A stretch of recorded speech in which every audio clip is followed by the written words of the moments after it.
Child marriage একটি দণ্ডনীয় অপরাধ। ভারতবর্ষের আইন অনুসারে ছেলেদের বয়স 21 এবং মেয়েদের বয়স 18 বছর হচ্ছে বিয়ের উপযুক্ত বয়স।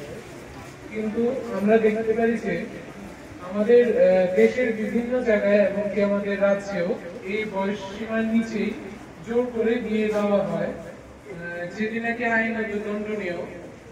এটা বেসিক্যালি হয় অশিক্ষা, দারিদ্রতা।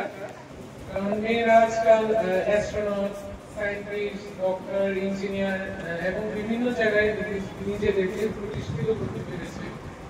আমাদের দেশে যে present honourable president of India Shrimati Droupadi Murmuji, উনিও একজন মহিলা।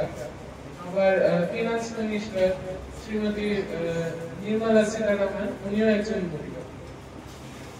আমরা দেখতে পারি যে একটি মেয়ে যে নাকি চাইল্ড ম্যারেজের শিকার হয়েছে, সে ঘর দুয়ার সামলাচ্ছে, সংসার সামলাচ্ছে, রান্না করছে, ওর বাইরের জগতের প্রতি ধারণাটা অনেকটাই কম।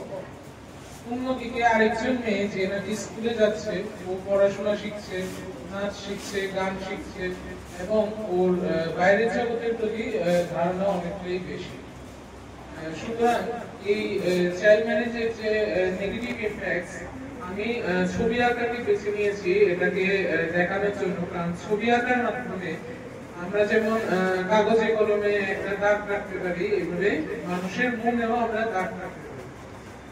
সুতরাং আমরা সকলে যদি, আমি যেভাবে অ্যাওয়ারনেস ক্যাম্প করছি আর্টের মাধ্যমে, এভাবে বিভিন্ন ফিল্ডে, তোমরা যে ফিল্ডেই ভালো, যদি আমরা এগিয়ে আসি এবং এরকম অ্যাওয়ারনেস ক্যাম্প কন্ডাক্ট করি, সোসাইটিকে অ্যাওয়্যার করি, তাহলেই আমরা স্ট্রাকচার চাইল্ড ম্যারেজ এই প্র্যাকটিসটাকে আমরা বন্ধ করতে পারি। ধন্যবাদ।